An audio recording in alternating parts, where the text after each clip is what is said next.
It wasn't a sound that woke Royce Barrett. The high desert country of the Arizona Territory had its own language of the night. A symphony of crickets, the distant howl of a coyote, the sigh of the wind through sparse ponderosa pines. He knew its every note.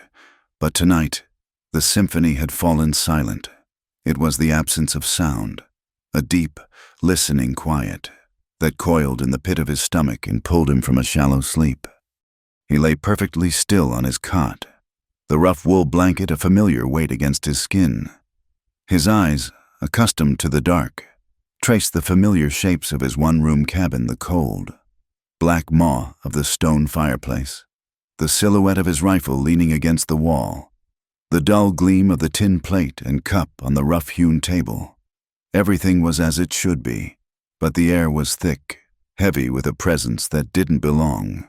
It was the feeling he'd gotten once before, tracking a mountain lion, the sensation of being the hunted instead of the hunter, a prickling on the back of his neck, the instinctual knowledge that he was being watched. Slowly, deliberately, Royce swung his legs over the side of the cot. The floorboards, worn smooth by his solitary pacing, were cold against the soles of his feet. He moved without a sound, a habit learned from years of living where any noise could mean the difference between a hot meal and an empty belly, or between life and death. He didn't reach for the rifle, not yet.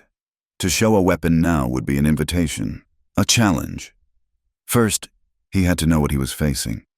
He crept to the single window, a small square of glass he'd hauled for 60 miles on the back of his mule. He kept to the edge of the frame, a sliver of a shadow in a cabin of shadows, and peered out. The moon was nearly full, a cold, silver dollar hanging in an ink-black sky. It washed the landscape in an ethereal, ghostly light, bleaching the color from the sagebrush and turning the red rock formations into looming, skeletal giants. And in that stark light, he saw them. They were everywhere. They stood in a wide, perfect circle around his cabin, a silent, living wall of men. They emerged from the shadows of the rocks and stood motionless in the open spaces, their forms draped in buckskin and calico.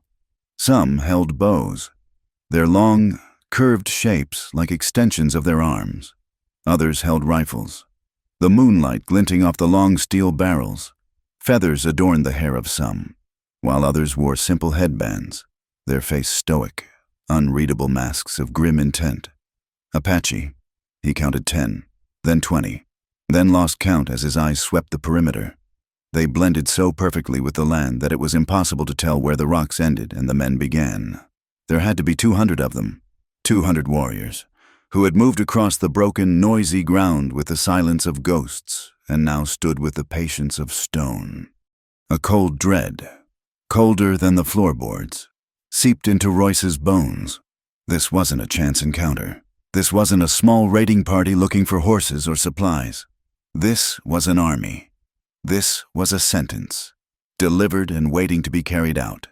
He had lived carefully on this patch of land, taking only what he needed, leaving the waterholes for others, and giving the tribes a wide berth. He had made no enemies he knew of, but in this territory, a man's skin color was often offense enough. His gaze moved from one hard face to the next, searching for a leader, for a sign of what was to come. Their eyes were fixed on the cabin, on him, and they burned with a cold fire, a deep and ancient anger that had been simmering in these lands for generations. He was an intruder, a symbol of everything that was being taken from them. In their eyes, he saw his own death reflected 100 times over. And then his eyes stopped. Standing near the front of the circle, slightly apart from the main throng of warriors, was a figure that did not belong. Not a warrior, but a woman. She was tall and slender, wrapped in a deerskin dress adorned with intricate beadwork that shimmered faintly in the moonlight. Her black hair, a river of darkness, was parted in the middle and hung in 2 thick braids over her shoulders. Her face, framed by the night, was a masterpiece of sculpted angles, high cheekbones, a straight, proud nose, and a mouth that was firm but held no sneer. But it was her eyes that captured him, that held him in a grip tighter than any fear. The warriors stared at him with hatred, with the righteous fury of a dispossessed people. Their gazes were like flint arrowheads, sharp and meant to kill. Her gaze was different. It held no malice. It held no fear.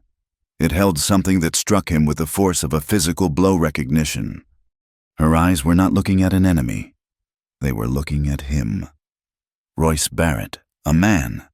And in that instant, the cold, tense present dissolved, and his mind was thrown backward. 4 months into the blistering heat of late summer, he had been checking his trap lines along the shallow, sun-baked creek bed east of his claim. It was a miserable day, the sun a merciless hammer in a cloudless sky. The air shimmered with heat, and the only sound was the buzz of flies and the crunch of his own boots on the dry gravel. He was thinking of nothing more than a drink of cool water from his canteen when a sound cut through the oppressive heat. A scream. It was short, sharp, and choked off, followed by the terrifying, guttural snarl of a large cat. Royce didn't hesitate. He unslung the rifle from his shoulder and ran toward the sound, crashing through the brittle brush that lined the creek. He burst into a small clearing and saw a scene of violent, primal fury. A mountain lion, its tawny body a blur of rippling muscle, had a person pinned to the ground. The animal was enormous, its fangs bared, a low growl rumbling in its chest. Royce saw a flash of dark hair and buckskin beneath the beast. A young woman. There was no time to aim properly. The cougar was poised for the killing bite. Royce raised the rifle, found the animal's shoulder in his sights, and fired. The shot was deafening in the quiet canyon. The big cat screamed, a sound of rage and pain, and leaped sideways, its powerful body convulsing. Royce worked the lever action, chambering another round, and fired again. The second shot found its mark, and the animal dropped, twitching once before lying still. Silence descended again, broken only by the ringing in Royce's ears and his own ragged breathing. He approached cautiously, his rifle still ready. The woman on the ground was pushing herself up, her movements slow, pained. She was young, barely more than a girl, and she was Apache. Her deerskin dress was torn at the shoulder, and blood was already soaking through the fabric, dark against the tan hide. 4 deep gouges ran from her collarbone down her arm, angry red lines weeping blood. She stared at him, her dark eyes wide with shock and pain, but also with a fierce, defiant pride. There was no gratitude in her expression, only a deep, ingrained suspicion. He was a white man, and she was Apache. In her world, a man like him with a rifle was a greater danger than any mountain lion. He lowered his gun, holding his empty hands out to show he meant no further harm. "Easy now," he said, his voice quiet. He knew she wouldn't understand the words, but the tone might travel across the gulf that separated them. He took a step closer. She flinched, her hand going to the knife sheathed at her belt. He stopped. He gestured to her wounded arm, then pointed to his canteen. She watched his every move, her face a mask of stoicism, though he could see the tremor of pain that ran through her. Slowly, he unhooked his canteen, uncapped it, and set it on the ground between them. Then he backed away several paces, sat on a rock, and waited. For a long minute, she did nothing, simply watching him, assessing him. He met her gaze steadily, keeping his expression neutral. Finally, with a wince, she reached for the canteen and poured some of the precious water over her arm, hissing as it washed over the raw wounds. She drank sparingly, then set it down. He knew the wounds needed to be cleaned properly or they would fester in the heat. He took a clean strip of cloth from his satchel, the one he used for cleaning his rifle, and held it up. He mimed the action of cleaning the wound. Her eyes narrowed, but she didn't refuse. He moved forward again, slowly, and knelt beside her. He expected her to pull away, but she remained still, her body rigid with tension as he gently dabbed at the blood, cleaning the dirt and animal fur from the deep cuts. She never made a sound, though he saw the muscles in her jaw tighten with the effort of her silence. When he was done, he tore the cloth into strips and bound her arm as best he could. It was a clumsy bandage, but it was better than nothing. Throughout the entire process, they did not speak. There were no words that could bridge the chasm between their two worlds. His actions were all he had. When the makeshift bandage was tied, he stood up and backed away again. Her eyes followed him. She pushed herself to her feet, swaying slightly, but her pride would not let her show weakness. She gave him one last, long, unreadable look. Then, without a sound, she turned and melted back into the brush, disappearing as silently as she had appeared. Roy stood there for a long time, the smell of gunpowder and blood heavy in the air. He felt a strange sense of unreality, as if the encounter had been a dream brought on by the heat. He was about to turn and leave when his eye caught a small object on the ground where she had been lying. He bent and picked it up. It was a wristband, a simple leather strap decorated with an intricate pattern of blue and white beads. It must have come off in the struggle. He had held on to it. He wasn't sure why. It was just a small, simple thing. But it was the only proof that the silent, violent encounter in the creek bed had been real. He'd kept it in a small wooden box in his cabin, a memento of the Apache girl whose name he never knew. Until now. The cold of the cabin floor brought him back to the present, the moonlight, the silent army, and the woman. Her hair was braided now, her dress more ornate, but it was her. The same proud set of her jaw, the same deep, dark eyes. The woman whose life he had saved stood among the very men who had come to send him to his grave, and her eyes, fixed on his through the crude glass of his window, were the only thing in that entire silent army that did not promise death. They held a different promise, one he couldn't yet understand, a silent message sent across a field of impending violence. The air in the cabin was stale, thick with the scent of pine smoke and the metallic tang of his own fear. Royce knew he had two choices, and only one of them offered even a sliver of a chance. He could stay inside, barricade the door, and wait. They would eventually set the cabin ablaze, and he would die choking on smoke, or be forced out into a hail of arrows and bullets. Or he could walk outside and face them. He could meet their judgment on his own 2 feet. As a man, it was a poor choice, but it was the only one he had. His rifle leaned against the wall, a comforting and familiar weight he had known for years. His hand twitched, the muscle memory urging him to grab it. It was an extension of his will, the tool that had fed him and protected him. But he knew, with a certainty that settled deep in his gut, that to appear with a weapon in his hand would be to sign his own death warrant. It would be seen as a challenge, an act of defiance from a cornered animal. He was not a cornered animal. He was a man, and he would face this as one. He left the rifle where it stood. He unbuckled his gun belt, the heavy leather with its holstered Colt Peacemaker, and laid it gently on his cot. The silence in the cabin as the belt settled onto the blanket was profound. It felt like laying down a part of himself. Taking a deep, steadying breath, Royce walked to the door. The wooden latch was cool beneath his hand. He lifted it, the soft scrape of wood on wood sounding like a gunshot in the oppressive silence. He pulled the heavy plank door inward and stepped out into the night. The cool air was a shock against his skin. He stood on the packed earth before his cabin, bathed in the cold, unforgiving light of the moon.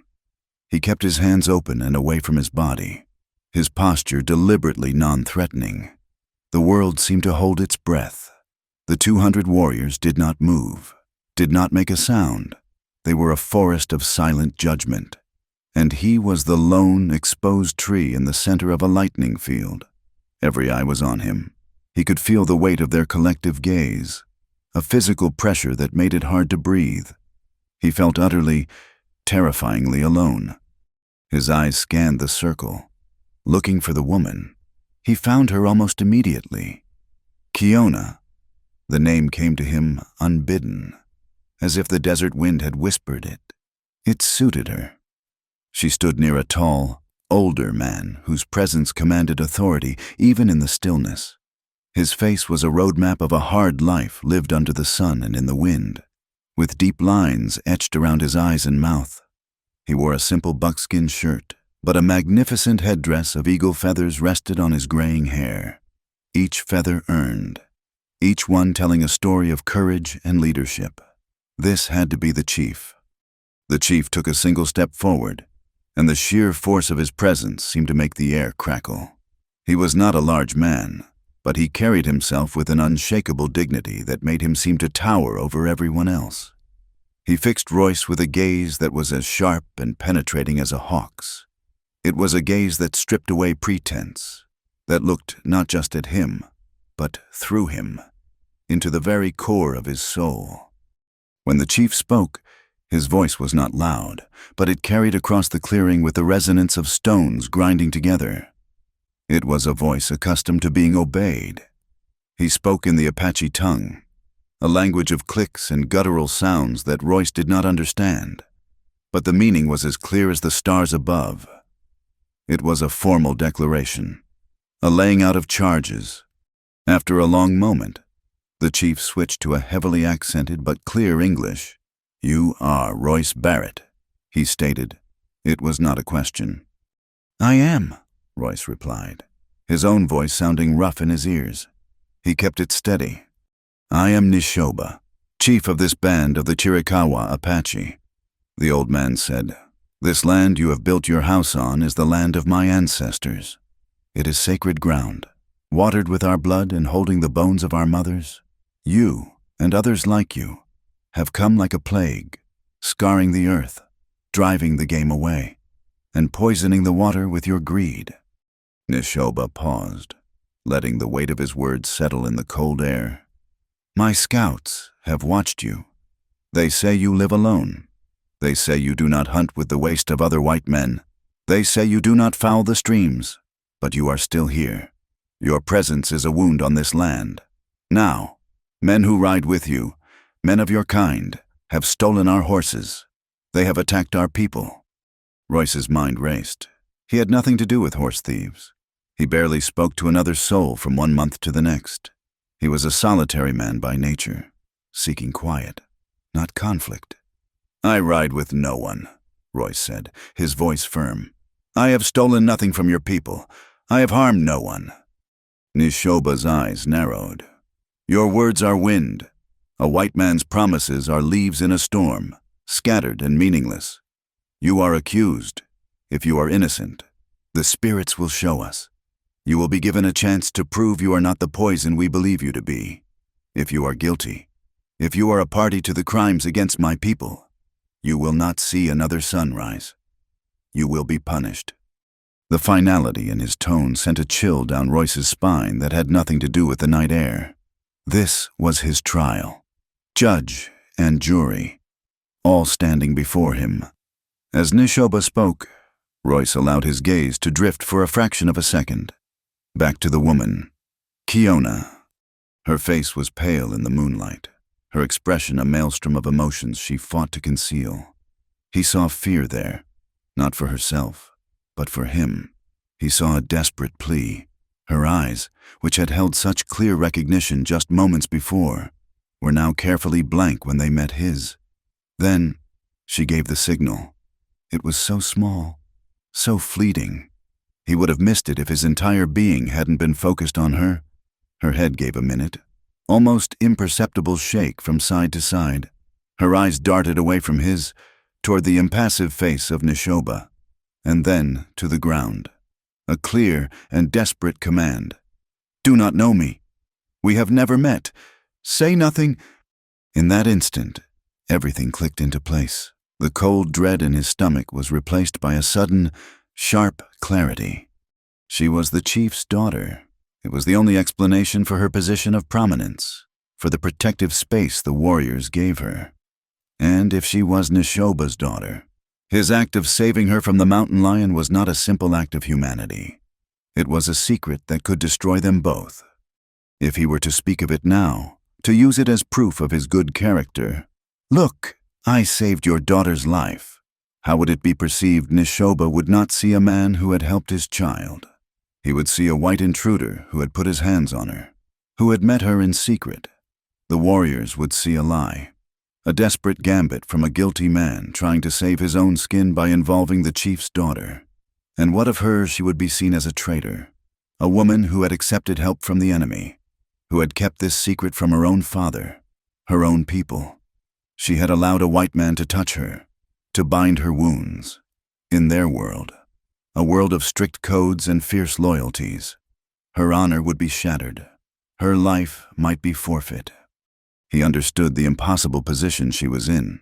She stood between the man who had saved her and the father she loved, between a debt of life and a duty to her people. By warning him with that tiny, desperate gesture, she was trying to save him again, even at immense risk to herself. If anyone noticed that silent communication, they would both be doomed. She was walking a razor's edge, and she was trying to keep him from falling with her. He held her gaze for a split second longer, a silent acknowledgement passing between them. He gave a barely perceptible nod, so slight it was little more than a tightening of his jaw muscles. I understand. The secret was theirs alone, a dangerous bond forged in blood and silence. He turned his full attention back to Neshoba, his expression hardening into a mask of resolve. He pushed all thoughts of the girl, of Kiona, from his mind. He couldn't afford the distraction. He had to face the chief's challenge on its own terms. His life no longer depended on an act of kindness he had performed 4 months ago. It depended on what he did right here, right now, under the watchful eyes of 200 men who wanted him dead, and 1 woman who prayed he would live. I have no crimes to confess, Royce said, his voice ringing with a conviction he felt to his core. If you believe I am guilty, then you are mistaken. If you offer a chance to prove my innocence, I accept. Tell me what I must do. He stood his ground, a lone figure of defiance in a circle of hostility. He had walked willingly out of his shelter, weaponless, and faced down their leader. He had accepted their terms, and in doing so, he had honored Kiona's silent, desperate plea.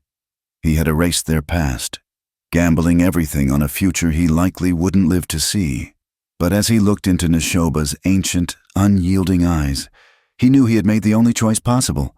He had chosen to protect her secret, even if it meant sacrificing himself. Neshoba's silence was as heavy as a burial shroud. He studied Royce, his old eyes missing nothing: the lack of a weapon, the straightness of his spine, the way his hands, though empty, were not trembling. He was judging the man, not just his words. You say you have harmed no one, Neshoba began, his voice a low rumble. But your very presence here is harm. Every tree you cut for this house is one that no longer gives shade to our children. Every track your boot leaves on this soil is a scar on the face of our mother. You are a trespasser. You are a thief of the land itself. He gestured with a weathered hand to the vast, moon-drenched landscape around them. This is not empty country. White man, this is our home. We know every rock, every spring, every place the deer seek shelter from the winter wind. You see only dirt and brush. We see the sacred places where our fathers performed the ceremonies, the ground where the umbilical cords of our infants are buried. You have built your home on top of our memories. That is a crime that cannot be answered with simple words like, I meant no harm. Royce held the chief's gaze. He understood the truth in the old man's words. From the Apache's perspective, he was an infection, a single spore of a disease that had been ravaging their world for decades. Arguing the point was futile. Instead, he chose to speak of his own truth, the small, solitary life he had carved out here. I cannot speak for other men of my kind, Royce said, his voice even and respectful. I can only speak for myself. I came to this place 2 years ago with a mule, an axe, and a rifle. The wood for this cabin came from trees that had already fallen in a storm. Up in the high canyon, I take my water from a small seep that is too bitter for game, and I boil it. I hunt, but I kill only what I need to eat, and I use every part of the animal, just as my own grandfather taught me. I have laid no fences. I have staked no claims beyond the reach of my own shadow. I speak to no one. I have not been to a town in over a year. I live here because the silence suits me. I have not stolen from your people. I have not raised a hand against them. Those are the facts. If those facts make me guilty, then I am guilty." He fell silent. He had offered his testimony. It was simple, unadorned, and true. He watched as his words were translated by a warrior standing near Neshoba, the guttural sounds of the Apache language filling the clearing. A murmur went through the assembled warriors. Some faces remained stone, but others showed a flicker of something not acceptance, but perhaps a grudging acknowledgement of his directness. But not all of them. A young warrior near the front shoved his way forward. He was tall and powerfully built, his face a mask of incandescent rage. A fresh, raw scar ran down his cheek, a mark of a recent battle. His eyes, fixed on Royce, burned with a furious, personal hatred that went beyond the general grievance of his people. "He lies," the young warrior snarled, first in Apache, then spitting the words out in harsh, angry English. He pointed a trembling finger at Royce. "His skin is the lie. He speaks of peace, but his kind brings only war. He speaks of living alone, but he is one of a great flood that will drown us all. My uncle was killed 2 moons ago by men with white skin, shot in the back while he hunted for his family.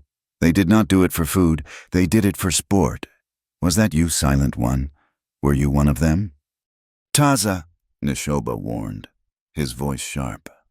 But the young warrior, Taza, was beyond reason. His grief was too fresh, his anger too hot. "No," he shouted, turning to his chief. "We have listened enough. We have waited enough. While we talk, more of them come. They poison our lands and our minds with their whiskey and their false promises. This one is no different. He is a scout, a spy, the first worm in the heart of the apple. We should end him now. Let his blood water the ground he has stolen. Let it be a message to the others who would follow."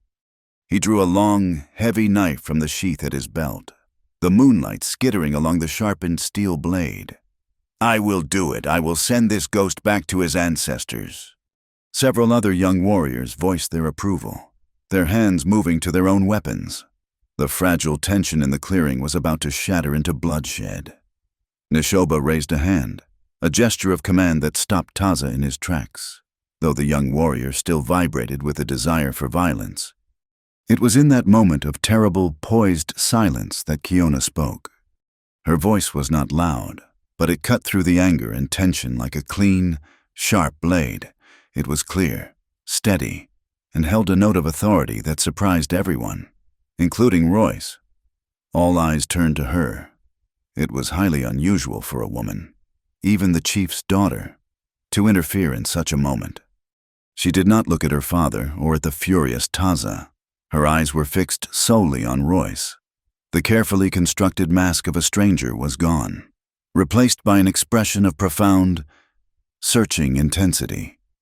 Her question, when it came, was not for her father, not for her people, but for him alone. "You speak of living a quiet life," she said, her English soft but precise. "This land you have chosen is not quiet. It is filled with the cries of my ancestors. It is heavy with the sorrow of my people.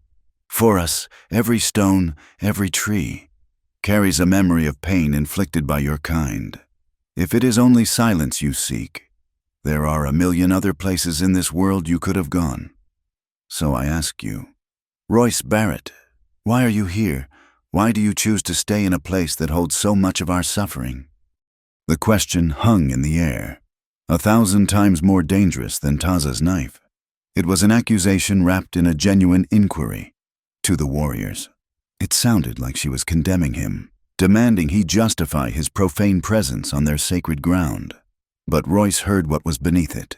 He heard the echo of their shared secret, the unspoken plea from a woman who had seen a glimmer of something different in him and was now desperate to know if it was real. She was asking for a reason to believe he was not like the others, a reason that could justify the risk she was taking. The conflict that was tearing her apart, She was giving him a chance to save himself, not with facts, but with the truth of his heart.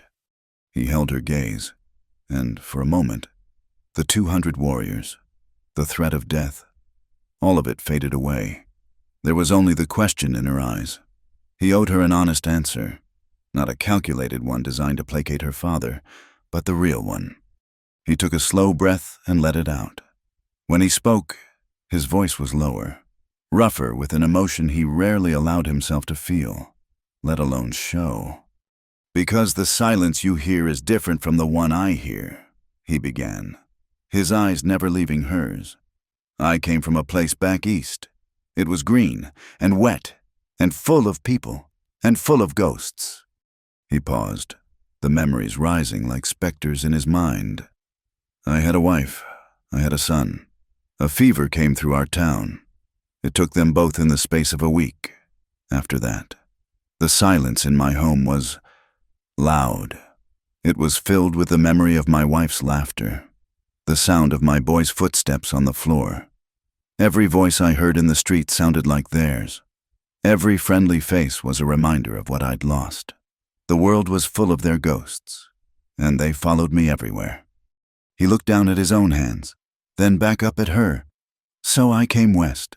I kept walking until the land changed, until the green was gone, until the memories started to fade. I came here. This land, it's hard. It's unforgiving.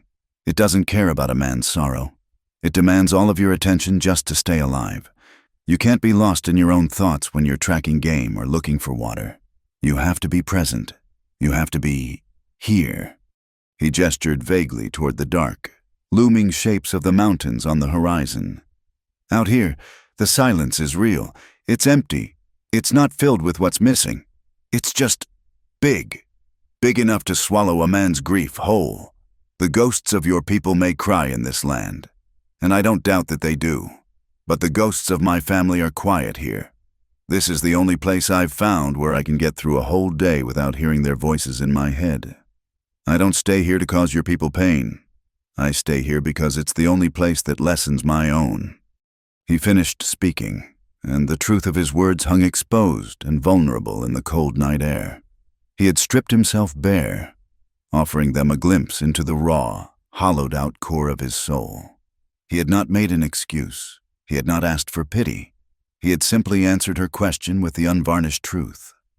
Taza and the other young warriors looked confused, their rage momentarily baffled by a confession they could not comprehend. It was not the answer of a land-hungry thief or a violent enemy. It was the answer of a broken man. Nishoba's stern expression remained unchanged, but his eyes, ancient and wise, seemed to soften for just a fraction of a second. He looked from Royce to his daughter, a flicker of understanding passing between them. But it was Kiona's reaction that Royce watched for. The fierce intensity in her eyes had dissolved, replaced by a profound and aching sorrow. Her lips parted slightly, and he saw the glisten of unshed tears in her eyes. In his story, in his pain, she had found an echo of her own people's grief. He was not the cause of their suffering, but another victim of a world that took everything without reason. He had not justified his presence on her land, but he had explained it.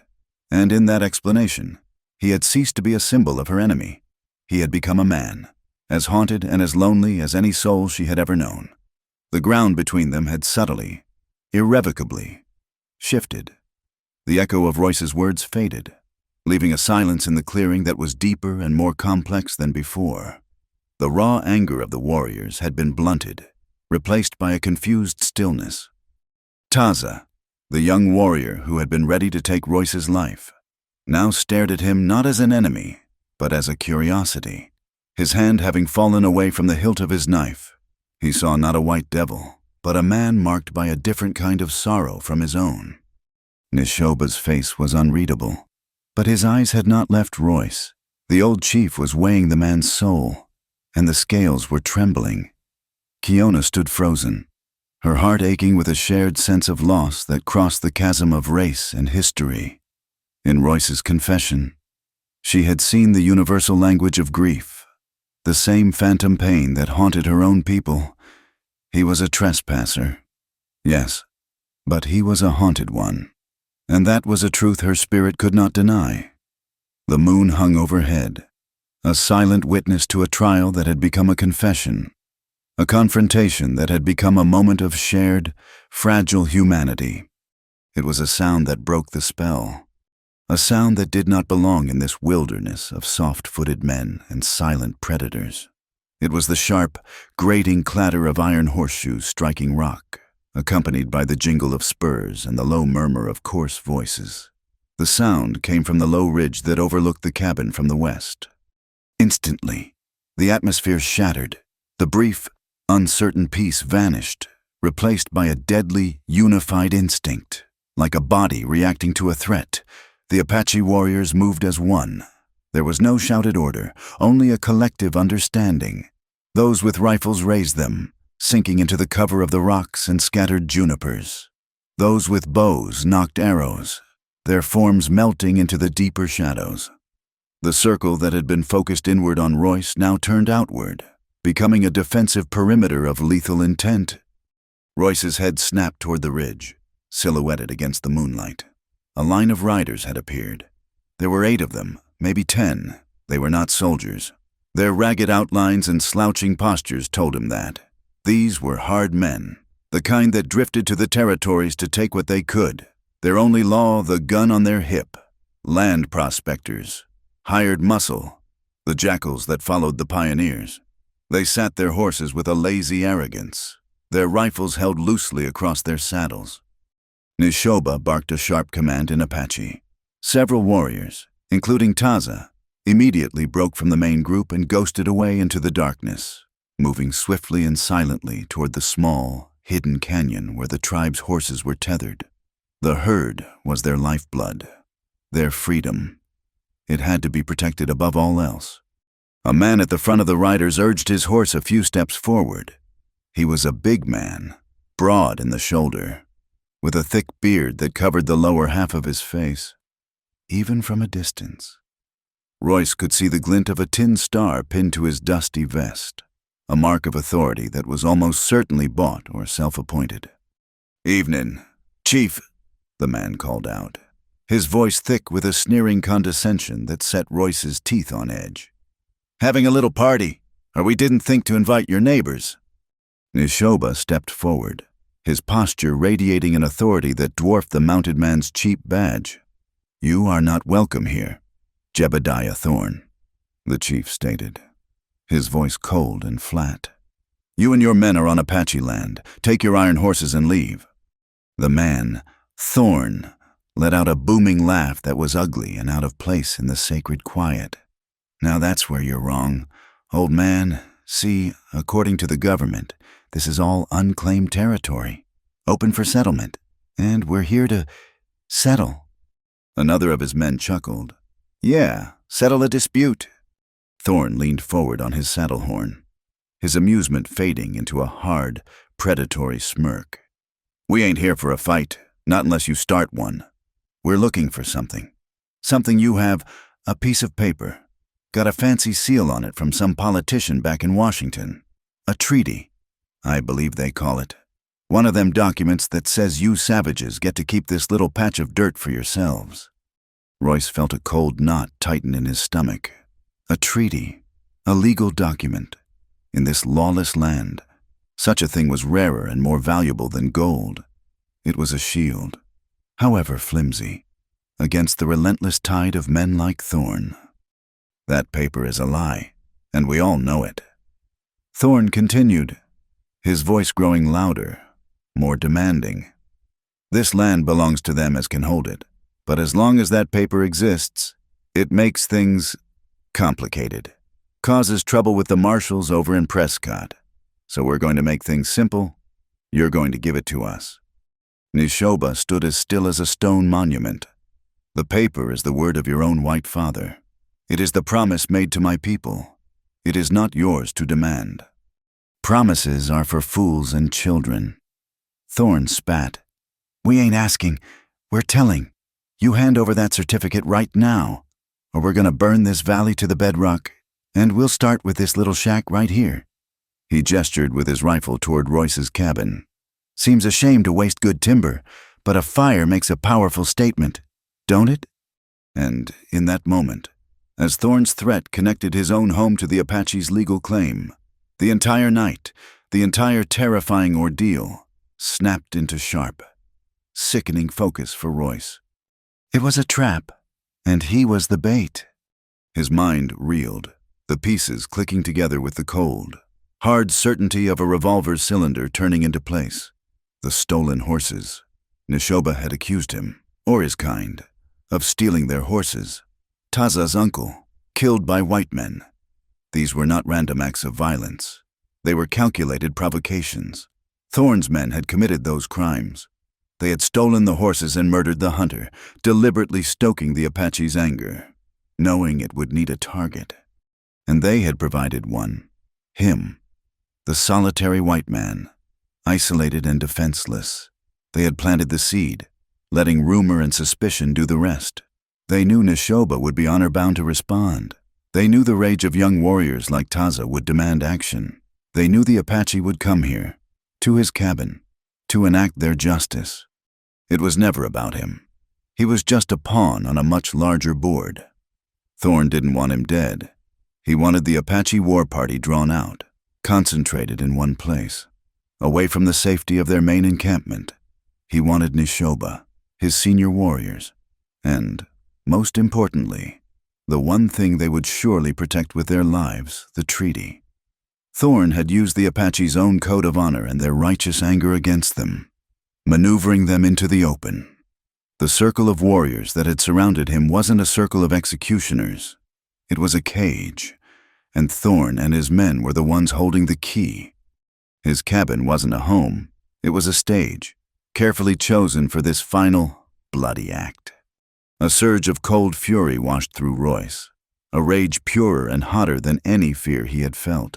He had been played, his solitary existence manipulated to endanger the very people who had, moments ago, held his life in their hands. He looked at Neshoba, standing defiant against the armed riders. He looked at Kiona, her face a mask of horrified understanding as she, too, began to see the shape of the deception. And he looked at the hard-faced men on the ridge, men who saw land not as a sacred home or a place of solace, but as a commodity to be stolen, its people swept aside like inconvenient stones. In that instant, the lines blurred. He was no longer Royce Barrett, the white outsider on trial for his life. He was a man standing on his own patch of earth, next to another man defending his. The threat on the ridge was a threat to them all. Thorn's greed didn't distinguish between the man in the cabin and the people outside it. To him, they were all just obstacles. "You have 1 minute. Chief," Thorn's voice boomed, shattering the revelation. "The paper or the fire." Royce saw Kiona's eyes dart to him. The plea was gone, replaced by a new, desperate question. It was no longer about their secret past. It was about their shared, perilous present. What would he do? He was a white man. These were men of his own kind. He could, perhaps, plead for his own life, disavow the Apache, and walk away. But as he looked at Jebediah Thorn's cruel, smiling face, he knew that wasn't a choice. He had come to this land seeking a place where his own ghosts could be quiet. He had not realized he was settling in a place so full of living ones. To side with Thorn would be to become a ghost himself, a hollow man haunted by a cowardice far worse than grief. He had given his honest word to Neshoba. He had harmed no one, and he would not start now. His choice was made. He was no longer just the bait. He was now part of the trap. The 60 seconds Jebediah Thorn had allotted were dripping away like blood from a fresh wound. Each tick of an unseen clock was a step closer to an explosion of violence. Royce stood his ground, his body coiled with a tension that was part fear, part fury. He was no longer a neutral party, a solitary man caught in the middle. Thorn's deception had made him a part of this fight, whether he wanted it or not. Neshoba did not move. He stood before his people, a rock against which the tide of threats would break. His face was granite, his spirit unyielding. To surrender the treaty would be to surrender the future, to admit that the white man's laws were as faithless as their actions. He would not do it. He would die on this ground first, a chief defending the last shred of his people's legacy. Thorn saw this defiance in the old man's posture. He saw he would get nowhere with threats against the chief himself. A man like Neshoba had made his peace with death long ago. So, with the casual cruelty of a man pulling the wings off a fly, Thorn shifted his tactics. His gaze swept over the Apache warriors and settled, with calculated menace, on Kiona. She stood just behind her father, her face pale, but her expression just as resolute as his. Thorn's lips curled into a nasty grin. He had found the weak point. "All right, old man, have it your way." Thorn called out, his voice dripping with false reason. "You want to be a martyr for a piece of paper, that's your business. But leadership has a cost. Sometimes, others have to pay it for you." He raised his hand and pointed a gloved finger directly at Kiona. "The girl, she's a pretty little thing. It'd be a real shame if she got caught in the crossfire." A cold, venomous dread coiled in Royce's gut. This was a different kind of threat. It was not the abstract menace of fire, but a direct, personal promise of brutality. "Boys," Thorn said, his voice dropping to a conversational, chilling tone. "Let's show the chief how complicated things can get. Aim for the girl. Don't kill her, just make her dance a little. A shot in the dirt by her feet ought to change her daddy's mind." Time seemed to slow, to stretch thin like heated glass. Royce saw it happen as if in a waking nightmare. 3 of Thorn's men, following their leader's command without a flicker of hesitation, shifted their positions. The long, dark barrels of their repeating rifles swung away from the general mass of warriors. They moved in a smooth, practiced arc, their sights aligning on the one person in that entire circle who was not a warrior. The 3 barrels converged, a trinity of death aimed directly at Kiona. There was no thought. There was no decision. There was no weighing of options or calculation of risk. In the time it takes a heart to beat, Royce's body moved, propelled by an instinct older and more powerful than reason itself. The memory of a mountain lion's snarl, the image of Kiona's torn and bleeding arm, the silent bond forged in a sun-scorched creek bed, it all coalesced into a single, explosive impulse. He launched himself from his spot. He covered the 10 feet between him and Kiona in 2 desperate, lunging strides. He heard a sharp cry of surprise from one of the warriors. He saw Neshoba's eyes widen in utter disbelief. He saw Kiona's face, a mask of shock, turn toward him as his shadow fell over her. He hit her with the full force of his momentum, his shoulder driving into her midsection. It was not a gentle push. It was a tackle, a desperate, violent act of protection. He wrapped his arms around her as they fell, twisting his body in midair to take the brunt of the impact himself. They crashed to the hard-packed earth in a tangle of limbs, his body completely covering hers, a human shield of flesh and bone. The world erupted in sound. The 3 rifles on the ridge fired as one, the single deafening crack echoing through the canyon. Royce felt the ground beside his head explode, a spray of dirt and rock stinging his cheek. He heard the hornet-like buzz of a bullet pass inches over his back, followed by the sickening thud of lead burying itself in the log wall of his cabin. They had fallen just in time. Beneath him, Kiona gasped for the breath that had been knocked out of her. For a moment, they were a world unto themselves, surrounded by chaos. The air was thick with the smell of gunpowder and dust. Royce could feel the frantic, rabbit-quick beat of her heart against his chest. Or maybe it was his own. Her dark hair was splayed across the ground, and her eyes, wide and luminous, stared up into his. And in that instant, their secret was laid bare for all to see. It was in Neshoba's stunned silence. It was in the sudden, sharp intake of breath from the warriors who witnessed it. A white man, their prisoner, their accused enemy, had just offered his life for the chief's daughter. Such an act was not born of strategy or convenience. It was an act of the heart, a primal, irrefutable declaration. He had not just protected a member of the tribe. He had protected her.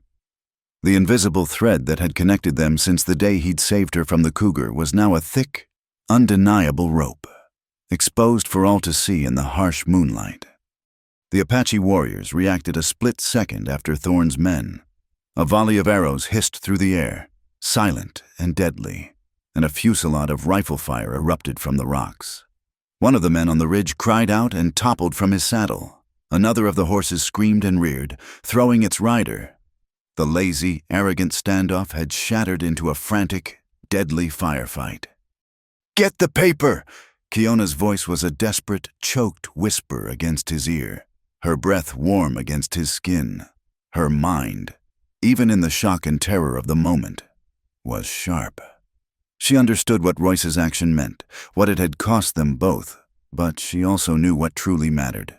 They cannot find it. "Where?"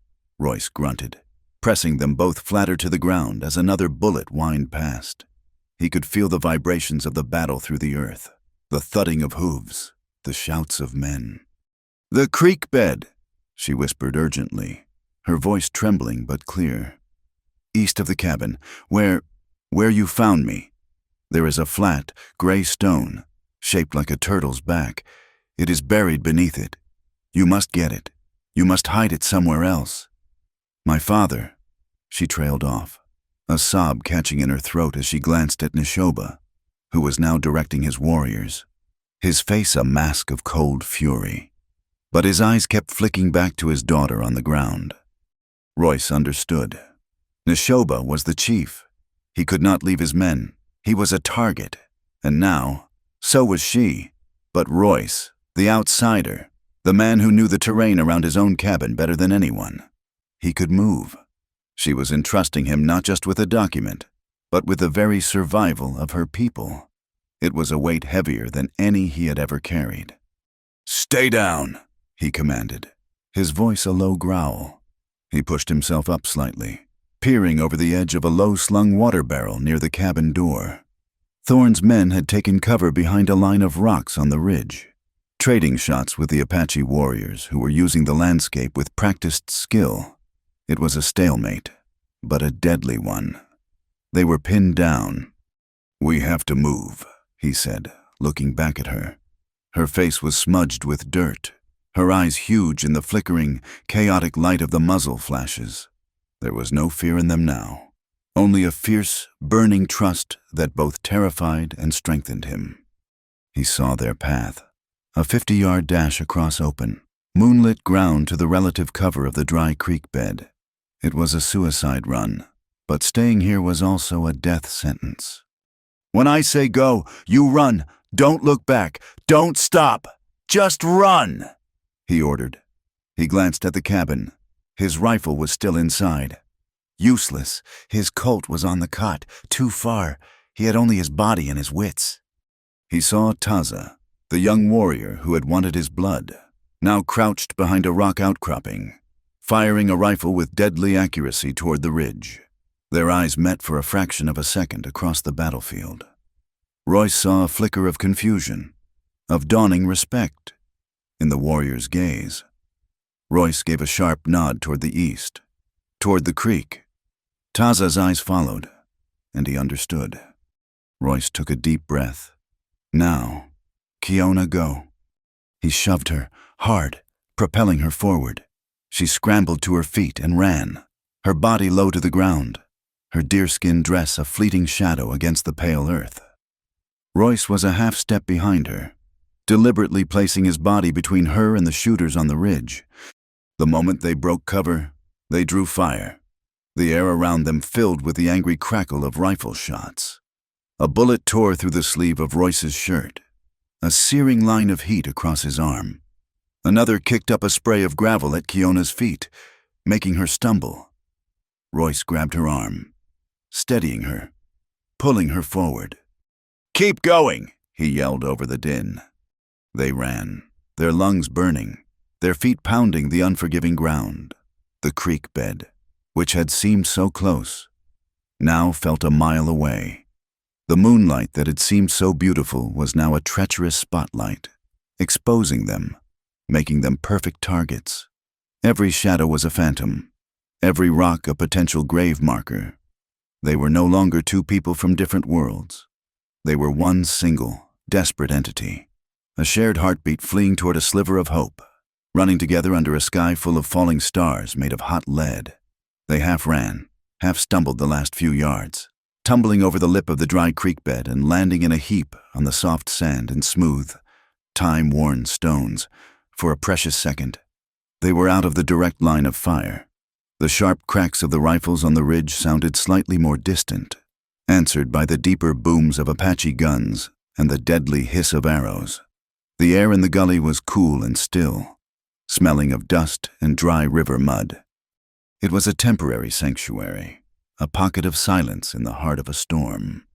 Royce's arm burned where the bullet had grazed him, a shallow but painful wound. He ignored it, his eyes scanning the rim of the arroyo, watching for any movement. His body still shielding Kiona's, but she was already scrambling away from him, her focus absolute, the chaos of the battle, the revelation of their secret, the terror of their run, all of it was secondary to her mission. She moved with a desperate, certain grace, her eyes scanning the familiar landscape of her childhood. This was a place she knew intimately. Royce watched as she ran to the base of the creek wall, where the gnarled roots of an ancient cottonwood tree clung to the dry earth like the arthritic fingers of an old man. She dropped to her knees and began to dig frantically in the sand and loose gravel at the base of the roots. Her fingers, strong and sure, found the edge of a flat, gray stone, its shape uncannily like the shell of a turtle. With a grunt of effort, she pried it loose. Beneath it was a hollow space, and nestled inside was a small, flat package wrapped in oilskin and tied securely with rawhide. The treaty, the physical manifestation of her people's hope, the fragile shield against the greed of men like Jebediah Thorne. She snatched it up, her eyes darting around for a new hiding place. She couldn't rebury it in the same spot. She crawled further down the creek bed, to a place where a rock slide from a long-ago flood had created a deep, dark fissure in the earth wall. She shoved the precious packet deep into the crevice, pushing it back until it was completely swallowed by the darkness. Then she pulled loose rocks and handfuls of dirt and sand, carefully concealing the opening until it was indistinguishable from the surrounding terrain. Only when it was done did she seem to allow the reality of their situation to crash back down on her. She sagged against the creek wall, her shoulders trembling, her breath coming in ragged, shuddering gasps. The fight was still raging above them, a symphony of deadly noise. Royce moved to her side, his presence a silent, solid reassurance. He knelt beside her, his gaze fixed on the ridge line, his body still poised for a threat. "He knew," Kiona said, her voice so low it was almost lost beneath the sound of a nearby rifle shot. Royce turned to look at her. Her face was a pale oval in the shadows, her eyes dark pools of exhaustion and fear. Who knew? "My father, Nishoba," she clarified, her voice gaining a bit of strength. "He knew about you long before tonight." Royce remained silent, waiting, sensing she needed to unburden herself of the truth. "Our scouts have watched you for more than a year," she continued, her words coming faster now. "They reported everything, that you lived alone, that you took only fallen wood, that you hunted with respect, never for sport. They said your spirit was quiet. My father knew you were not the men who raided our camps or attacked our women. He knew you were not the source of our pain." She looked at him, her eyes pleading for him to understand the impossible position her father had been in. "But then Taza's uncle was killed.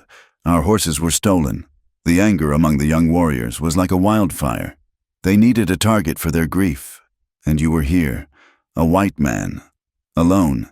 It was too easy for them to believe you were a part of it. My father, he had to let their anger have its voice. He had to show our people that justice would be done. He brought the warriors here to judge you, even though, in his heart, I believe he already knew you were innocent." A wave of understanding washed over Royce. Nishoba wasn't just a chief. He was a leader holding his people together against a world determined to tear them apart. He had been walking a tightrope between his own wisdom and the raw, justified fury of his people. "That is why I came," Kiona confessed, her voice dropping to a whisper. "I came with them tonight because I was afraid. I begged him not to let vengeance be your judge. I told him a white man had shown me kindness, that he had saved my life. I did not say it was you, but I begged him to look for the truth before allowing blood to be shed." She had been trying to save him from the very beginning, in her own way, navigating the treacherous currents of her own culture and the fresh wounds of her people. His action in front of the cabin, shielding her from the bullets, had not created their connection. It had only revealed it in the most dramatic and dangerous way possible. Royce looked at the raw scrape on her cheek from their fall, at the dirt smudged across her beautiful, proud face. He felt a surge of something fierce and protective, an emotion that went far beyond a simple debt of gratitude. He had not demanded thanks for saving her from the mountain lion, and he did not expect it now. He simply recognized a spirit as strong and embattled as his own. Kiona reached out a hesitant hand and touched the torn fabric of his sleeve, where the blood was beginning to seep through. Dark in the moonlight, her fingers were light, barely making contact, but a jolt went through him, a warmth that had nothing to do with the sting of the wound. "Why?" she asked, her voice thick with emotion. "Tonight, why did you do that? You had no weapon. They would have killed you. You saved my life in the canyon. And tonight you were ready to give your own... Why?" The question was the heart of everything. It was not a question about tactics or survival. It was a question about his soul. Royce looked away from the battle, away from the danger, and met her gaze. He saw the genuine confusion in her eyes, the desperate need for an answer that made sense in a world that had ceased to make any.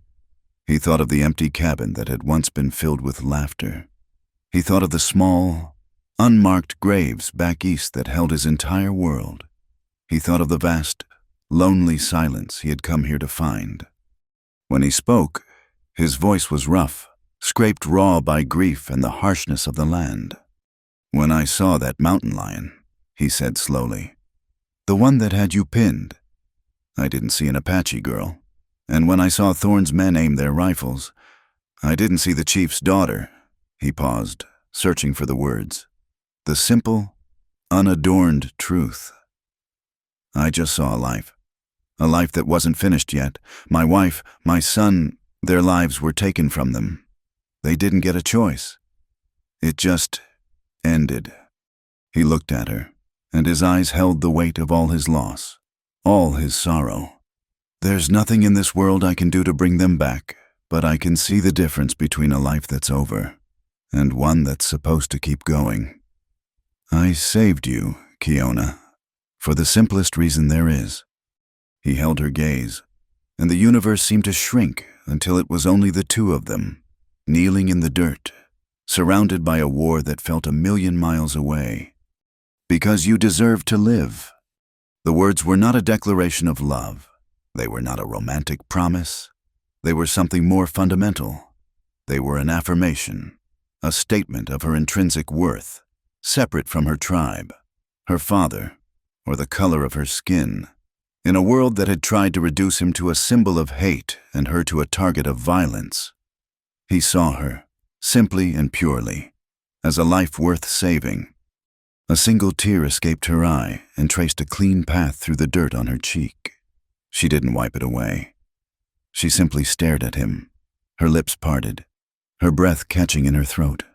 The chasm between them, the chasm of history and blood and distrust, had been bridged by that one simple, profound truth. He had not saved her because he wanted something, or because he felt guilty, or even because he was a good man. He had saved her because his own broken heart knew, with absolute certainty, the sacred value of a life that was not yet over. They didn't speak. There were no words for what passed between them in that long, silent moment. The gunfire above them was a distant, meaningless noise. In the quiet darkness of the dry creek bed, something new had taken root. It was not a promise, not a plan, not a hope for a future that seemed impossible. It was just a feeling, a silent, powerful acknowledgement that in this violent, unforgiving land, two of the loneliest souls had finally, unexpectedly, found a reason to fight for the dawn.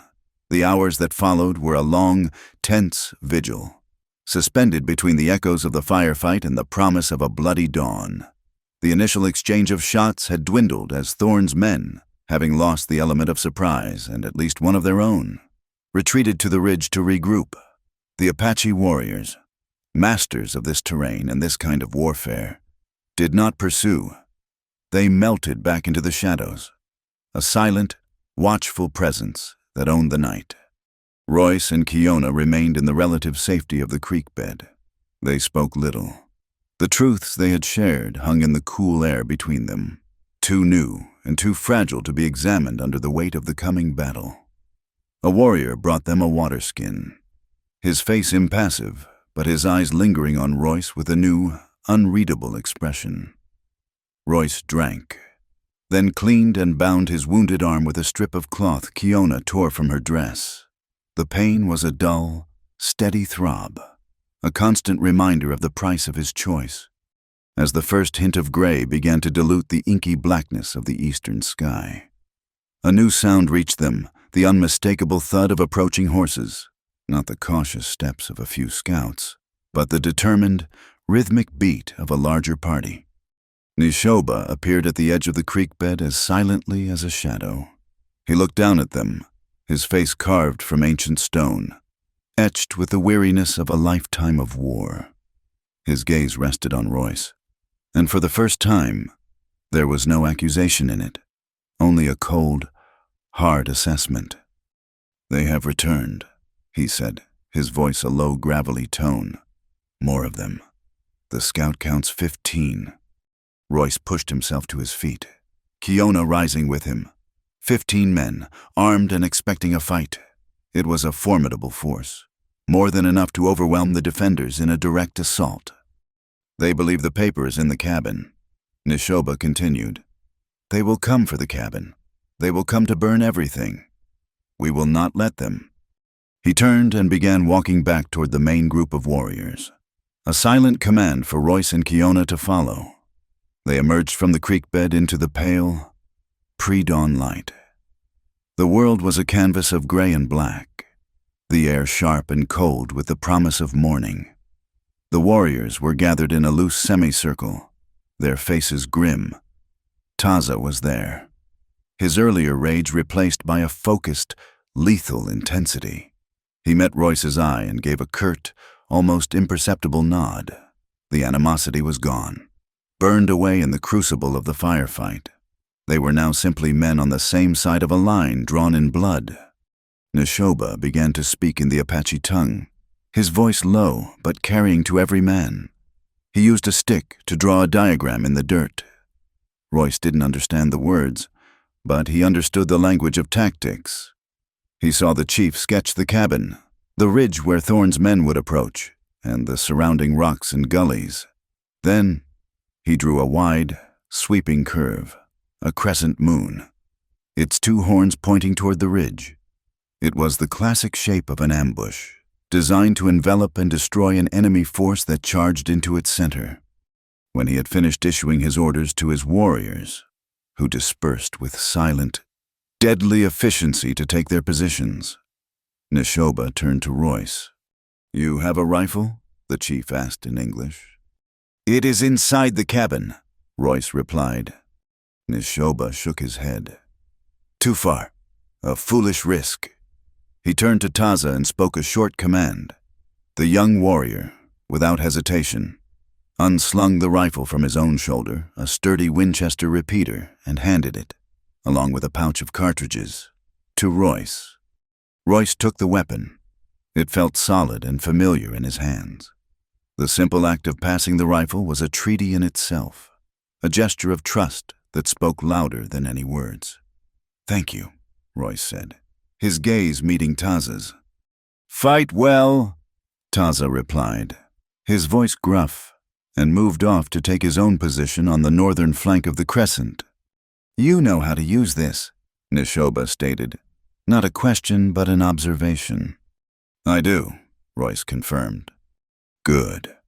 The chief pointed with his stick to the diagram in the dirt, his finger tapping the absolute center of the crescent, the deepest point in the curve, directly in front of the cabin. You will take your stand there, behind the water barrel and the wood pile. It is the place they will strike first and hardest. It is the place where a man is most likely to die. Royce looked from the diagram to the chief's unblinking eyes. He understood completely. This was not a punishment. It was not a careless assignment. It was the final test. Neshoba had seen him act on instinct, on an emotion he now understood was for his daughter. But instinct and emotion were not the same as loyalty. Loyalty was a choice made in the cold light of day. The chief was giving him the place of greatest danger, the place where a coward would break and a traitor would turn. It was an honor, of a brutal and terrifying kind. He was being asked to prove that his heart, which had reacted to save one, was now sworn to defend all. I understand, Royce said, his voice steady. Kiona, who had stood silently beside them, made a small, choked sound. Father, no, she whispered, her hand reaching for Neshoba's arm. It is a death sentence. Neshoba looked at his daughter, and his stony expression softened for a fleeting moment. He is not Apache, the chief said, his voice gentle but firm. He cannot prove his worth with our words or our traditions. He can only prove it with his deeds. This is his chance to forge his own honor, in his own way. The choice to stand there is his. He turned his gaze back to Royce, his eyes asking the silent, final question. Royce looked at Kiona, at the fear and anguish in her eyes, and in that moment, he felt the last of his old ghosts recede. The empty silence he had sought was being filled, not with the echoes of what he had lost, but with the fierce, vibrant pulse of what was right in front of him. A people, a cause, a woman who had looked at a broken man and seen something worth saving. To run now would be to betray not only them, but the very last piece of himself that was still whole. It is where I will stand, Royce said, his voice clear and resolved. He left them then, walking across the open ground to the small barricade of his life, a rain barrel, a pile of firewood, and knelt, checking the action on the Winchester. He was no longer a man caught between two worlds. He had chosen his ground. The sun broke over the horizon, spilling golden light across the land and setting the red rocks ablaze. And with the light came the riders, 15 of them, spread out in a ragged line, walking their horses slowly down from the ridge. Jebediah Thorne was at their head, his face a mask of grim determination. They were no longer cautious. They were an army coming to finish a war. They advanced to within 100 yards of the cabin and stopped. The silence was absolute. Royce could hear the frantic beat of his own heart, the dry rasp of his breathing. He rested the rifle barrel on the wood pile, the sight settling on Thorne's chest. Neshoba, Thorne's voice boomed across the clearing. Last chance. Give us the treaty, and we will let you and your women walk away. Refuse, and we will wipe your memory from this land. There was no answer but the sigh of the morning wind. Thorne laughed, a short, ugly bark. So be it. He raised his rifle high in the air. Burn it all. He spurred his horse, and the line of riders surged forward, a wave of dust and thundering hooves. Their rifles blazing, they charged directly toward the cabin, directly toward the center of the crescent, directly toward Royce. This was it, the hinge of the trap. Royce waited. He forced himself to breathe, to slow the frantic pace of his heart. He watched them come, their faces contorted in yells, the muzzle flashes of their guns like angry, winking eyes. He waited for the signal. A single high-pitched bird call echoed from the rocks to the south, Neshoba's command. Royce squeezed the trigger.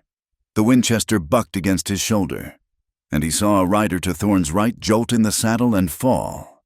At the same instant, the entire landscape erupted. From the horns of the crescent, A devastating crossfire tore into the charging line. Rifles cracked. Arrows flew with a sound like tearing silk, finding their marks in men and horses.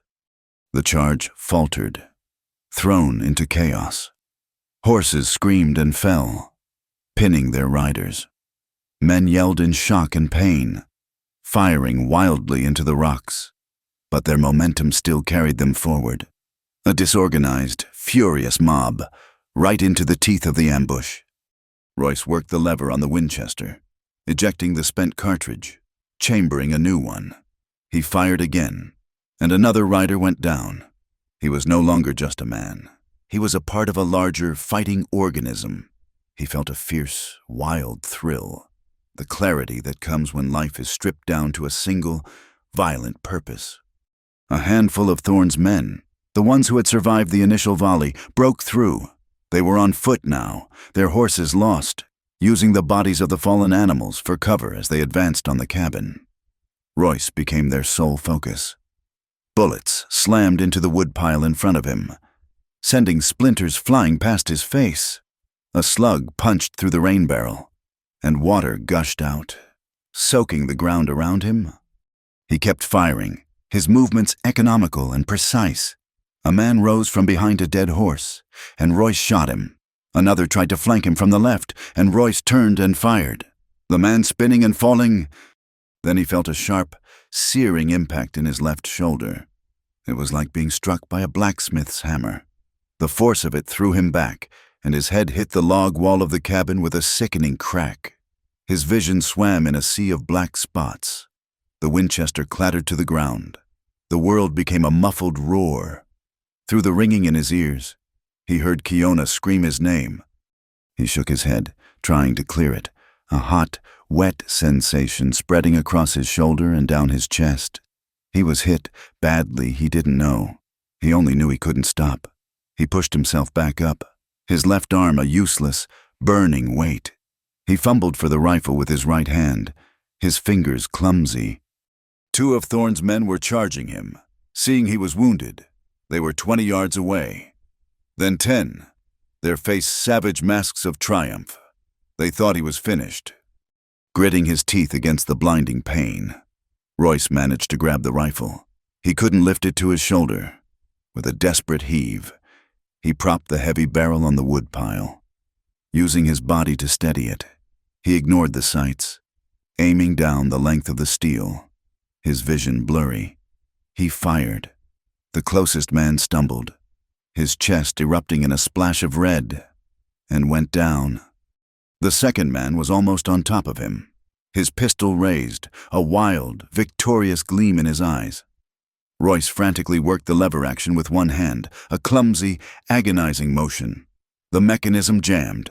He was out of time. He was going to die. Suddenly, a form flew past him from the side. It was Taza. The young warrior, armed only with a knife and a tomahawk, had abandoned his position on the flank and charged into the center. He crashed into the last of Thorne's men with the force of a battering ram. The pistol discharged into the empty air. The 2 men went down in a brutal, thrashing fight of flashing steel and desperate grunts. Royce could only watch, helpless, as the battle raged on around his small, bloody patch of ground. He had held the center. He had not broken, and as his vision began to fade into a gray tunnel, the last thing he saw was Neshoba, leading a charge from the rocks, a chieftain reclaiming his land, his face a thing of terrible, righteous fury. Royce returned to consciousness slowly, as if swimming up from a deep, dark well. The first thing he registered was pain, a hot, searing ache in his left shoulder that seemed to have its own heartbeat. The second was the scent of strange, bitter herbs, a smell of crushed leaves and earth that was both sharp and vaguely medicinal. The third was the light. It wasn't the harsh, unforgiving glare of the sun, but a soft, filtered glow, as if the daylight was being strained through a sieve. He forced his eyes to open. The familiar, rough-hewn timbers of his own cabin ceiling came into focus above him. He was lying on his cot, the lumpy mattress a strange comfort. A fire crackled softly in the stone hearth. chasing the chill from the small room and casting dancing shadows on the walls.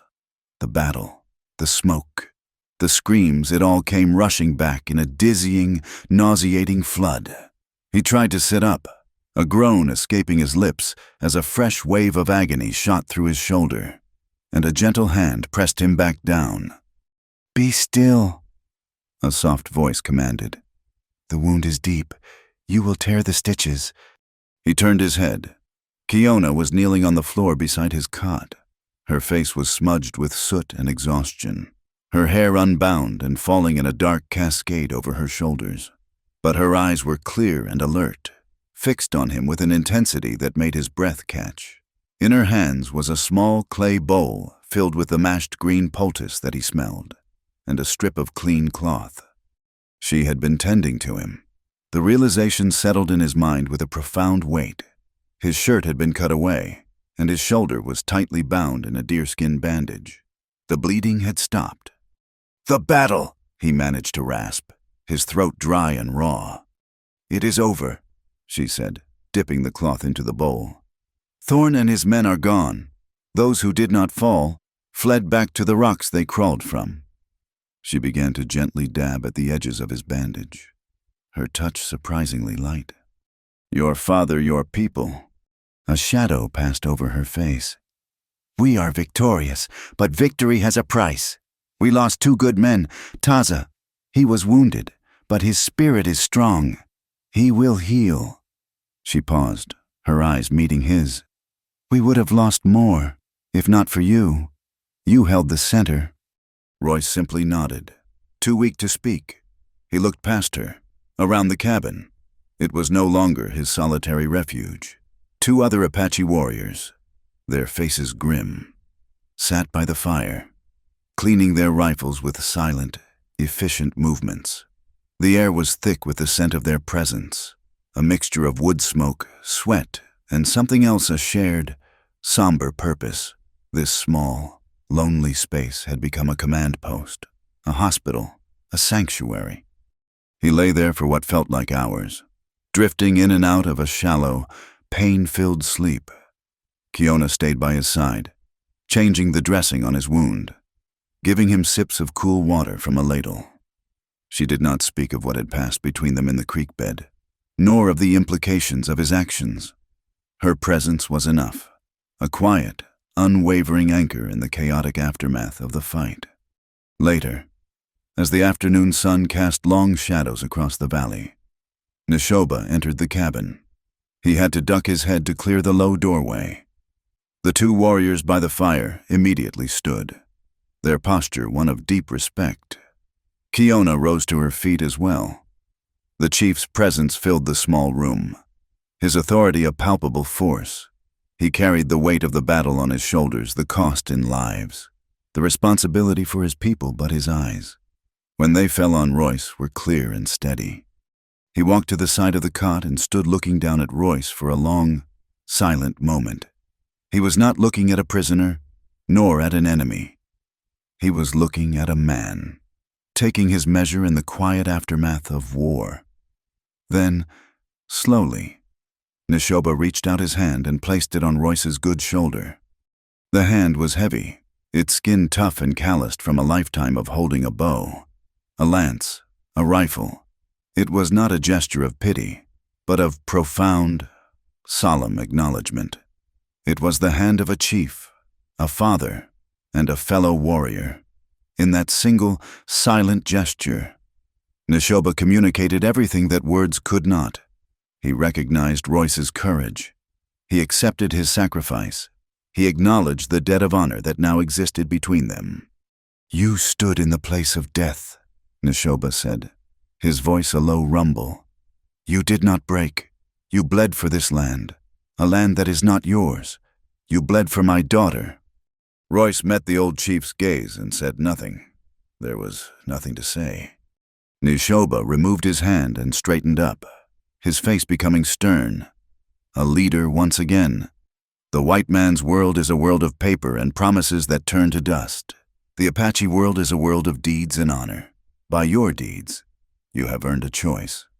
He paused, letting the weight of his words settle in the quiet cabin. The first choice is this. When you are strong enough to ride, we will give you the best horse from our herd. We will give you supplies, water, and a rifle. You will ride east, back to the lands of your own people, and you will not return. No Apache will ever raise a hand against you. We will speak your name with respect, and remember the man who fought with us. You will have your life, and you will be free to find your silence elsewhere. You will be safe. It was a generous offer, more than generous.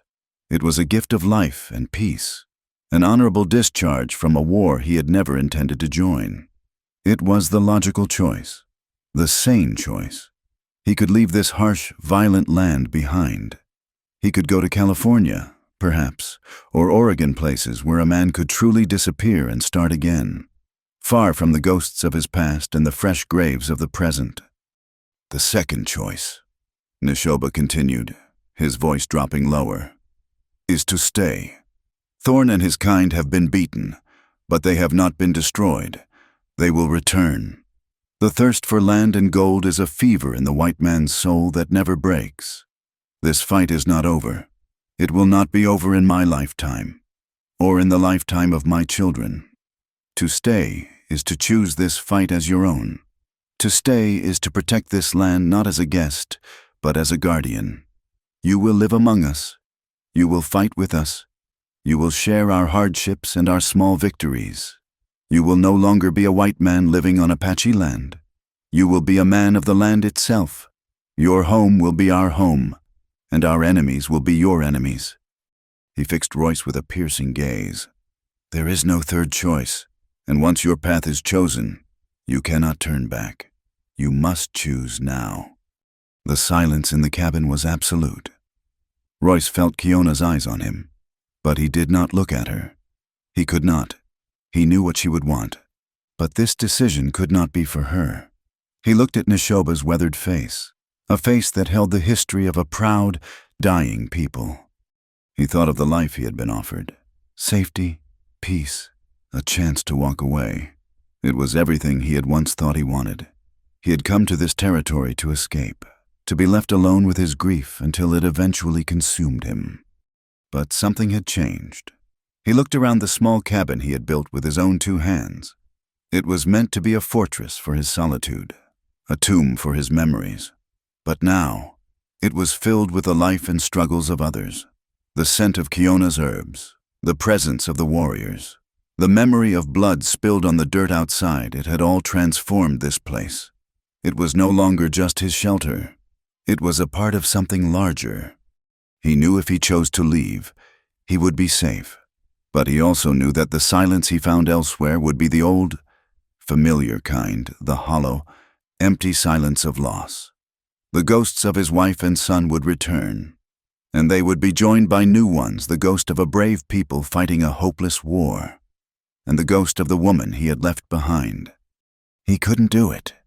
He thought of Kiona. The profound, unspoken thing that had grown between them was a powerful current, pulling him toward her. But he knew, with a certainty that settled deep in his soul, that he could not stay for her. To do so would be to make her a reason, a prize. It would dishonor them both. Their bond had to be a consequence of their choices, not the cause of them. He did not owe these people a debt. He had fought to defend his own life, his own small piece of ground. The debt had been paid in blood and sweat on both sides. He was free to go. So why stay? The answer came to him, simple and clear, like a single star in a dark sky. He had come here to die slowly, to fade away, but in the heat of battle, in the act of protecting another, in standing for something beyond his own pain. He had, for the first time in years, felt truly alive. He had come here to be alone, but he had learned that being alone was not the same as being whole. Wholeness came from purpose. To leave would be to run again. To stay would be to stand, not for a woman, not for a debt, but because in this violent, sacred place, he had finally found something worth defending. It was simply the right thing to do. He slowly, painfully, pushed himself up onto his good elbow, his eyes locked with Neshoba's. "I will stay." The words were quiet, but they resonated in the cabin like a vow. Kiona let out a small, quiet gasp, and he saw a single tear trace a path down her cheek. It was not a tear of sadness, but of profound, heart-stopping relief. Neshoba's stern expression did not change, but a deep, ancient wisdom flickered in his eyes. He had known what the answer would be. He had seen the man's heart on the battlefield. He simply nodded. Once. The test was over. The choice was made. "So be it," the chief said. "Rest now. Heal. The land will have need of you." He turned and walked out of the cabin, leaving Royce in the warm, fire-lit silence. With the quiet presence of the warriors and the woman who was no longer just the chief's daughter, but a part of the purpose he had just chosen for his own. Night fell like a soft, dark blanket over the valley. The sounds of war faded, replaced by the familiar symphony of the high desert, the chirping of crickets, the sigh of the wind through the pines, the distant, lonely cry of a coyote. The bodies of the fallen, both raiders and Apache, had been carried away. The grim accounting of the day's violence complete. A fragile peace settled over the land. But it was a peace heavy with the knowledge of its own impermanence. Royce lay on his cot, drifting in the gray space between wakefulness and sleep. His shoulder was a constant, throbbing fire, a persistent reminder of the new reality he had chosen. The warriors who had stood guard in his cabin had departed, their duty done, melting back into the larger encampment that was now hidden somewhere in the surrounding canyons. They had left behind a small fire in the hearth, a skin of fresh water, and a quiet that was profoundly different from the solitude he had once cultivated. Before, the silence of his cabin had been a mark of emptiness. Now, it was a space filled with the echoes of shared struggle, a place of rest before the next battle. He was alone, but he was no longer a hermit. He was a sentinel. He watched the firelight flicker on the log walls, his mind replaying the day's events. He saw Thorne's sneering face, felt the recoil of the Winchester, heard Kiona's scream. He felt the weight of Neshoba's hand on his shoulder, a pressure that was both a burden and a blessing. He had chosen to stay. The words, spoken in the quiet of the afternoon, seemed to hang in the air still, a vow he had made not just to the chief, but to himself. He had stopped running. Here, on this bloody piece of earth, he had finally planted his feet. He didn't know if it was a place where he could live, but he knew it was a place where he could stand. He must have dozed, for when he opened his eyes again, the fire had burned down to glowing embers, and a slender figure was silhouetted against the cabin's open doorway. His hand instinctively went to the rifle Taza had left leaning against the wall beside him, but he relaxed as soon as he recognized her. Kiona stepped inside, moving with the same soundless grace with which she had first disappeared from his life in the creek bed months ago. She carried a small bundle in her hands. She paused for a moment, her eyes adjusting to the dim light, then came and knelt beside his cot, just as she had done before. For a long time, neither of them spoke. There was no need for words. The silence between them was not empty or awkward. It was a living thing, woven through with everything they had endured together. It held the terror of the mountain lion, the desperation of the firefight, the silent understanding in the creek bed, and the solemn weight of the choice he had just made. He had spent 2 years seeking a silence that could drown out the ghosts of his past. He had never imagined he would find a silence that could make him feel whole. She unwrapped the bundle she carried. It contained a small bowl of savory-smelling broth and a piece of cooked meat. She said nothing, simply offered it to him. Propping himself up on his good arm, he took the bowl. His hands were unsteady, and the warmth of the broth felt good against his skin. He ate slowly, the simple food a balm to his exhausted body. She watched him, her expression calm and unreadable. Yet he felt her presence as a tangible warmth, a quiet strength that eased the pain in his shoulder more than any poultice. When he was finished, she took the empty bowl and set it aside. She sat back on her heels, her hands resting in her lap, her gaze fixed on the dying embers in the fireplace. The soft, red glow illuminated one side of her face, highlighting the proud line of her jaw and the deep, thoughtful darkness of her eyes. She looked less like the chief's daughter and more like the land itself, ancient, beautiful, and filled with a quiet, resilient sorrow. "My father told the council of your choice," she said, her voice a soft murmur that barely disturbed the quiet. "He told them that a white man's blood was spilled to protect our land, that you stood in the place of death and did not run."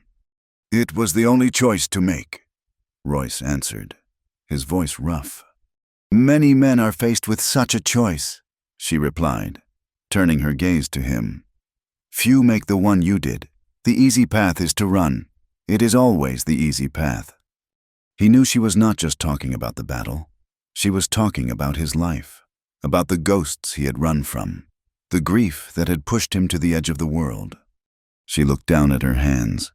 "The world is changing. The land is shrinking. Soon there will be nowhere left to run." She looked up again, and her eyes held the vast, stark truth of her people's existence. "We cannot run. This is our home. To leave is to die. So we fight. We have always fought." The fire popped, sending a small shower of sparks up the chimney. Royce watched the faint trail of smoke disappear into the darkness above. "Taza came to see me," she said after a moment. "He asked about your wound. He said you fought like a man with a spirit." A faint, sad smile touched her lips. "From him. That is the highest praise. He hated you this morning. Now, he honors you." Royce thought of the young warrior, his face a mask of rage, ready to kill him. And he thought of that same warrior, charging with a knife to save him. Honor was a strange, hard-won currency in this land. The silence returned, comfortable and deep. Royce felt the last of his strength ebbing, the pull of sleep and healing strong. But Kiona had one more thing to say, one more question that needed to be asked. She leaned forward slightly, her expression earnest, her voice barely a whisper, as if she were afraid the night itself might be listening. "When you stood before my father, when you made your choice, I saw your face." She said, "You were not afraid, not of the fight to come, not of dying." She held his gaze, and her question was the same one that had haunted her since the firefight. But now it was deeper, more profound. "If tomorrow you fight again, and you fall, if you die, what then?" She was not asking for a promise. She was not asking for a declaration. She was asking for the meaning behind the sacrifice. What made a man choose to stand in the path of a storm he could have easily avoided? Royce looked at her, at the woman who had, in the space of a single day, become the center of his new and perilous world. He reached out with his good hand and, for the first time, took hers. Her hand was small and strong, her skin cool. It fit in his as if it were made to be there. He held it gently, his thumb stroking the back of her knuckles. "Before today," he began, his voice low and steady. "If I had died, it would have been the end of a long, slow surrender. I would have died from the loneliness that I came here to find. I would have been just one more unmarked grave in a land that didn't know my name. My story washed away by the first rain. My death would have meant nothing. It would have been as empty as my life had become." He tightened his grip on her hand, a silent anchor to the truth he was about to give her. "When I was lying there, behind the woodpile, and the bullets were flying, and I saw Thorne's men charging, I wasn't thinking about my wife or my son. I wasn't thinking about the ghosts. For the first time in years, I was only thinking about what was right in front of me. About you, about your father, about a people who were refusing to be erased." He looked directly into her eyes, and he let her see all the way into the broken, scarred, but finally healing places in his soul. "You ask what happens if I die tomorrow. If I die tomorrow, I die fighting for a piece of ground that matters. I die protecting people who have shown me honor. I die beside a woman who has shown me that a life is still worth living." He let out a slow breath. "I choose to die for something. That is the difference. I am no longer willing to die from nothing." The words hung between them. Simple, powerful, and absolute. He had not offered her a flowery promise of love or a guarantee of a future. He had offered her something far more real, his purpose. He had taken the empty vessel of his life and given it meaning. And that meaning was inextricably tied to her and her people. Kiona's eyes glistened in the firelight. She did not pull her hand away. Instead, her fingers curled around his, returning the pressure. She said nothing. She didn't need to. Her answer was in her touch, in the deep, unwavering gaze that held his. They did not speak of love. They did not speak of tomorrow. They made no promises of a future that would likely be measured in days or weeks, not years. But as they sat there, hand in hand, in the quiet heart of a wounded land, they looked at each other and they knew. They knew they belonged to the same story, the same fight, the same fate. And in that shared, unspoken knowledge, they had found a future more real and more powerful than any easy promise could ever be. The days that followed were a quiet testament to the resilience of the land and its people. Royce healed slowly, his body mending under Kiona's constant, gentle care. She knew the desert's pharmacy, applying poultices of crushed juniper and sage that drew the fire from his wound and kept infection at bay. He watched her, marveling at the quiet competence of her hands, the deep well of knowledge in her eyes. She was the daughter of a chief, but she was also a healer, a woman who understood the delicate balance between life and death. The Apache warriors came and went from his cabin, their initial suspicion replaced by a quiet, watchful respect. They would bring him food, a piece of roasted venison, a handful of pinon nuts. Taza, his own arm bound in a sling, would sometimes sit by the fire for an hour in companionable silence, a silent guard over the man whose life he had both threatened and saved. Royce was no longer an outsider. He was a piece of the landscape now, a feature of their lives, like a familiar rock or a trusted spring. He had bled on their soil, and the land itself seemed to have claimed him. When he was finally strong enough to stand, to walk with only a slight dizziness, Neshoba came for him. The old chief did not summon him with a command, but with a simple, expectant nod. Royce followed him out of the cabin and into the bright, clear light of the afternoon. The entire band was gathered in the clearing before his cabin, the same clearing where he had stood on trial for his life. They were not arranged in a circle of judgment now, but in a wide, silent assembly of witness. The women, the children, the old men, and the warriors all were there. Neshoba led him to the center of the gathering and stood before him. There was no ceremony, no grand speech. The Apache way was one of action and simple, profound truth. The chief held a single eagle feather in his hand, its edges sharp and white against his weathered skin. "The white man speaks of ownership with paper and fences," Neshoba began, his voice carrying to every member of the tribe. "He believes he can own the land, but the land owns us. It feeds us. It shelters us.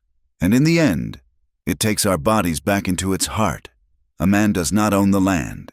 He earns the right to belong to it." He looked directly at Royce, his eyes holding the weight of his people's history. "You did not come here to take. You came here with a sorrow in your heart, seeking only silence. But the spirits of this place had a different path for you. You did not choose this fight, but when it came, you did not turn away. You stood with us. You shed your blood not for a piece of paper, but for a piece of the earth, and for the people who belong to it." He held up the eagle feather. "This is a mark of courage. It is a mark of honor. It is a sign that you are a man who has earned his place." He reached forward and gently tucked the feather into the leather band that Royce had tied around his head to keep his hair back. "You are no longer Royce Barrett, the man who lives alone. You are now a guardian of this place. You have our trust. You have earned your right to stay." A low murmur of assent went through the crowd. It was done. It was official. He had been given more than just permission to stay. He had been given a place. He had been accepted not as a white man, but as a man. The weight of the honor was heavier and far more meaningful than the pain still lingering in his shoulder. Later that evening, as the sun set and painted the sky in fiery strokes of orange and purple, Kiona came to him. He was sitting on the small bench outside his cabin, watching the colors fade, feeling the cool evening air on his face for the first time in days. She carried 2 cups made from hollowed gourds, filled with a warm, fragrant tea. She handed one to him and sat down beside him, their shoulders almost touching. They sat in comfortable silence for a long time, watching the first stars appear in the darkening sky. The universe felt vast, and his own life, which had once felt so small and broken, now seemed to be a part of its immense, intricate pattern. "Healed wounds often leave the deepest scars," Kiona said softly, her gaze on his bandaged shoulder. "Some scars are worth having." Royce replied, "They remind you that you survived." She turned to him, her face serious in the twilight. "My father has given you the right to stay. The people have accepted you. You have earned your place here through honor and blood." She paused, and her next words were quiet, a question that came from the very core of her being. "But a right is not a choice. It is a key to a door. You must still choose to walk through it. I must know. Royce, for myself, the choice you made, to stay, it was for a purpose, for a cause." She reached out and laid her hand gently on his chest, directly over his heart. Her touch was a spark against his skin. "Now, after the battle, after the honor has been given, if you could have anything in this world, without a fight, without a debt, what would you choose?" This was the true question, the final test. It was no longer about honor or duty. It was about desire. What did his heart, a heart he had thought long dead, truly want? He looked at her beautiful, strong face, at the unwavering trust in her dark eyes. He thought of the empty years behind him and the uncertain, dangerous years ahead. He knew the life he had chosen was one of hardship, of constant vigilance, of a war that would likely never end. There would be more battles, more wounds, more loss. But there would also be this quiet moment, this shared strength, this woman who had seen past his grief and his race and had looked straight into his soul. He had come to this land seeking nothing but an ending. He had found a beginning. He covered her hand with his own, pressing it against his chest so she could feel the steady, strong beat of his heart. "To stay," he said, his voice thick with an emotion he could no longer name. Then he met her gaze and gave her the final, most important piece of his truth. "To choose you." A slow, radiant smile spread across Kiona's face, a sunrise after a long, dark night. It was an expression of such pure, unburdened joy that it took his breath away. It was the look of a woman who had gambled her heart on a stranger and had just won everything, as if summoned by the power of the moment. Neshoba stepped out from the shadows near the cabin. He had been there all along, watching, listening. He walked toward them, his steps slow and deliberate. He did not look angry or disapproving. He simply looked like a father. He stopped before them, his gaze moving from Royce's hand covering his daughter's, to the open, honest look they shared. Kiona did not pull her hand away. She met her father's gaze with a quiet, new confidence. Neshoba looked at Royce, then at his daughter, and a deep, profound understanding passed between them. He had seen their bond forged in crisis, and now he was witnessing its quiet confirmation in peace. He had granted Royce the right to be one of them. Now, he had to accept what that truly meant. He gave a slow, solemn nod. "My daughter's choice," he said, his voice resonating with the finality of a judgment, "is her own." It was a blessing. It was a release. It was an acceptance of their shared future, a future that would be woven into the fabric of the tribe itself. Neshoba turned and walked away. leaving them alone in the starlight. Royce and Kiona sat there for a long time, their hands still joined over his heart. They didn't need to speak of the future, of building a life, of the hardships they would face. It was all there, in their shared silence, in the steady rhythm of his heart beneath her hand. After a while, they both turned their gazes to the small, bullet-scarred cabin. Its walls were pierced with holes, the door frame splintered. It was a testament to the violence they had endured, but it was still standing. It was their home. It was more than a shelter of wood and stone. It was the place where a solitary man's journey had ended and a shared one had begun. It was a home that would be rebuilt, not just with new timber, but with the strength of their choices. A home founded not on a claim of land, but on a claim of the heart. A home that had begun with a scar from a wild beast and had been consecrated by a selfless act of love. Thank you for listening. Where in the world are you tuning in from? Let me know in the comments below. I'd love to hear from you and share our thoughts on the story. Please consider subscribing to my channel. Wild West Stories 1850 give this video a like. And if you'd like to support the channel even more, hit that hype button to help this story reach more listeners.